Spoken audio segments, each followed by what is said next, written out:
La esclavitud es una práctica antigua presente desde los inicios de la humanidad. En Mesopotamia, Egipto, Grecia, Roma e incluso en la Europa medieval, las personas eran vendidas y compradas como bienes. En el siglo X, los esclavos provenían de diversas religiones y etnias.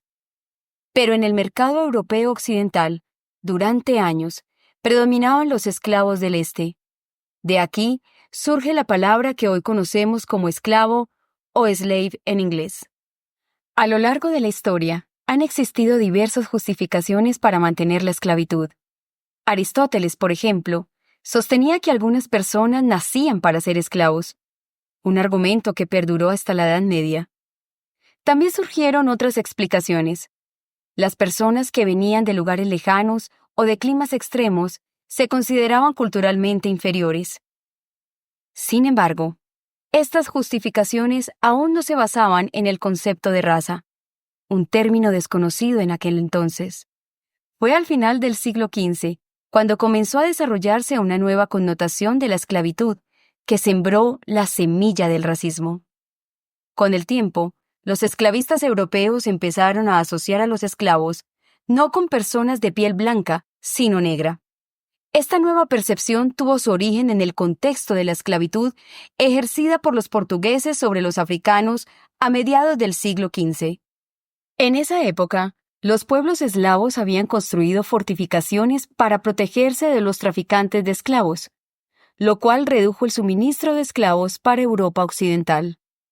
Los portugueses hicieron historia al ser los primeros en navegar por el Atlántico más allá del Cabo Bojador en el Sahara Occidental, trayendo esclavos africanos a Europa.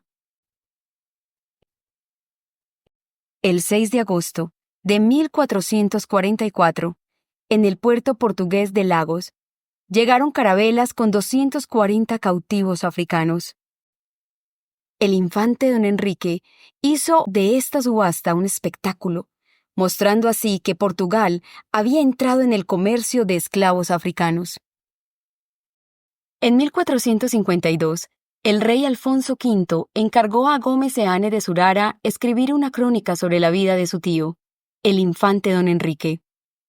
En su libro Crónica del Descubrimiento y Conquista de Guinea, Zurara agrupó a los pueblos africanos bajo una sola etiqueta, calificándolos de inferiores y salvajes.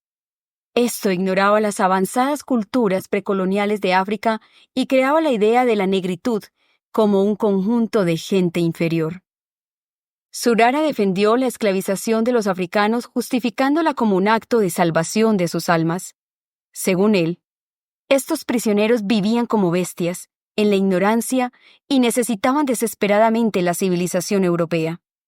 En su obra, Zurara los describió como bárbaros, que no conocían el pan, el vino ni las ropas, justificando así la esclavitud como una mejora de su vida. La crónica de Zurara circuló por toda la península ibérica, llegando a la corte real, a eruditos, inversionistas y navegantes. Con la expansión del comercio de esclavos, sus ideas viajaron por toda Europa. Para la década de 1490, los exploradores portugueses habían llegado hasta el Océano Índico, y con ellos, las ideas de Zurara sobre la inferioridad africana se esparcieron, justificando la esclavitud de los africanos como algo natural, normal y sagrado. Las ideas racistas no surgieron como un malentendido, sino como una mentira deliberada para justificar la explotación de otros pueblos en nombre del lucro.